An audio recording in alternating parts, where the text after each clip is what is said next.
What's good, gang? How are we doing today? My name is XOReacts. I know the light's shining through the glasses, but I got a concussion. I need to wear them. My eyes hurt. It's been a sec, I know, but this channel's always just been for fun. I made a video a long time ago about America versus the UK in general. I think it might have just been Europe, but today I want to make a video about American government versus British government, just because I'm curious how Parliament works. So if you guys want to see more stuff like this, let me know in the comments down below, and yeah, let's hop right into it, boys.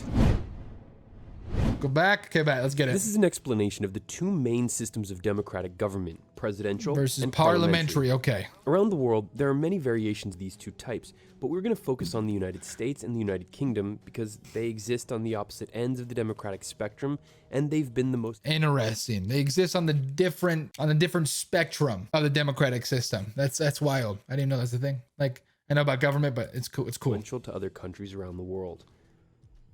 Every 4 years, the American people elect a president, but it's not a direct election where the winner of the overall nationwide vote wins the White House. The US is the only country to have an electoral college system, where each state has a number of electors based on the size of its relative. Which is kind of weird if you think about it. Like Texas has 34, California has 55, obviously the biggest. But then poor homies like Vermont over here only have 3 electoral people. And I don't want to get all political about it. This is not what this is about, right? I'm just curious how it works. But if you do live in America, it is kind of wild to know that since I live in Utah, I only have 5 electoral votes. Poor bastards in Delaware or Maryland, whichever one that is, are actually screwed. Population. Every state, except Maine and Nebraska, awards all of their electors to the candidate that receives the most votes in that state, with an overall 270 electoral votes needed to win. This more complicated system exists to give the states a little more control over the process. The Constitution limits the president to just 2 4-year terms in office. In the UK, the people directly elect a representative from their geographic constituency, of which there are a total of 650 throughout England, Wales, Scotland, and Northern Ireland. These representatives make up the House of Commons in Parliament. House of Commons, because here we have the Senate and the House of Representatives. House of Commons. I think the other one's House of Lords.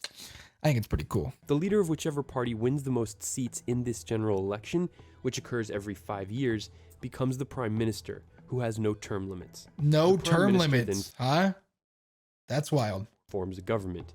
The members of Parliament from parties not in power are called the opposition.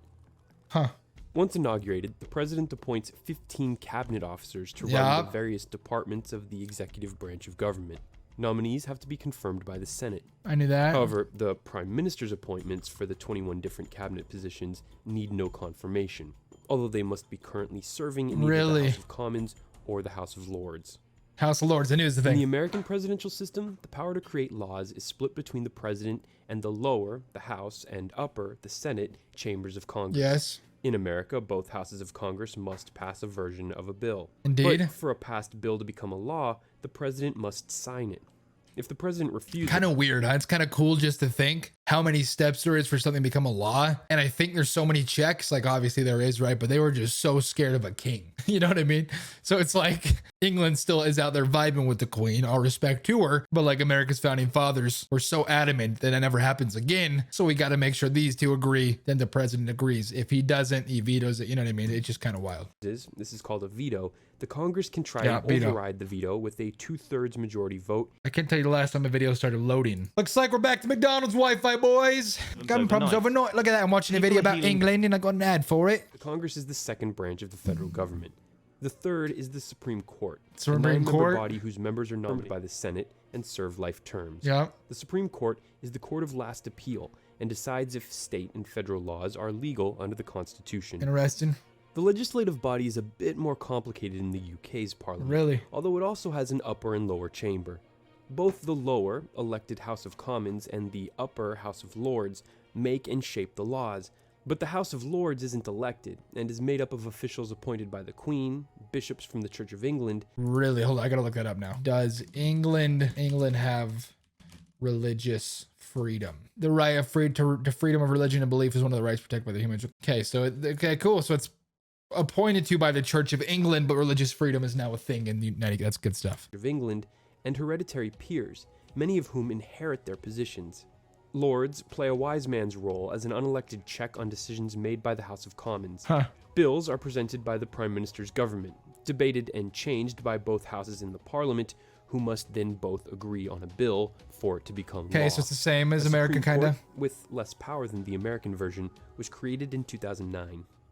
Heads of state, interesting. In addition to being the head of government, the American president is also the head of state and is the official representative of the country to the rest of the world, Yeah. although this role often falls to the president's Secretary of State.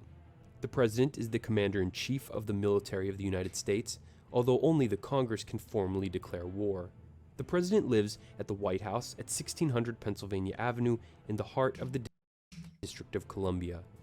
In the UK system, the monarch is the official head of state. Yeah. Legally, the monarch still has many powers, like giving final approval on all laws, but in the reality of modern times, the prime minister and the cabinet run the country. The prime minister is also the commander-in-chief in all but name. The monarch still meets weekly with the prime minister and has the constitutional right to, Has the constitutional right to do what? quote, warn, encourage, and be consulted. The ability of the monarch to influence Warn, encourage, and be consulted. Queen Elizabeth and Winston Churchill back in the day. That's crazy. the decisions of the prime minister varies depending on the relationship between the two leaders. It's worth noting here that the current Queen of England, Elizabeth II, has been on the throne for 63 years 63. and is 89 years old. Jesus. Her son, Charles, Prince of Wales, is her heir apparent. The monarch Yeah. resides in Buckingham Palace in London, while the prime minister lives at 10 Downing Street. 10 Downing Street. Does he always live Once there? a year, the president That's delivers kinda a cool. State of the Union address to the joint Congress and the nation, in which they lay out their governing priorities. Since the members of the House of Representatives are elected every 2 years, the president faces a referendum on their performance halfway through each term. Huh. If their party loses seats in a midterm election, their ability to Where's Utah? Oh, right here. Dell. L. enact their agenda for the rest of the term is weakened. Every week, the Prime Minister answers questions from other members of Parliament, while simultaneously debating the leader of the opposition. This is a televised way for the people's representatives to directly challenge the Prime Minister on a whole host of issues. Cool. Besides resignation, the only way a president can be removed from office is impeachment, Yeah. which is done by the House of Representatives. This is like a prosecutor bringing official charges against a defendant. If a vote to confirm the charges passes the House, the president is impeached. The Senate will then try the impeachment, but in order to convict, a 2/3 vote must be achieved by the senators. If this happens, which it never has in American history, the president is removed from office. It's never. No. What do you mean? No one's been impeached? I thought. What's this? No one's ever been impeached? What about Nixon? Was Nixon impeached? So no one's ever been impeached. That's wild. In the Thought UK, Nixon was. if the House of Commons passes Well, didn't Trump get him? I don't remember. I don't even care. a no confidence vote in the prime minister, or if the prime minister's party loses a vote on a budget, they are seen as politically weakened and will call a general election. So that's the basic differences between the American presidential Cool. Not bad, huh? I think it's kind of cool. Like obviously the queen is not as strong as she used to be, but I think it's kind of cool. She just kind of vibes with them now. You know what I mean? I didn't even know religious freedom was a thing in England. I definitely thought that it was more old school like it used to be, which I mean, I guess is kind of rude to English people, but it's cool that it's not anymore. You know what I mean? If you guys enjoy this kind of content, let me know in the comments down below. Hit that like button if you enjoyed. I'll see you guys whenever I make another video, and I love you all. Peace out.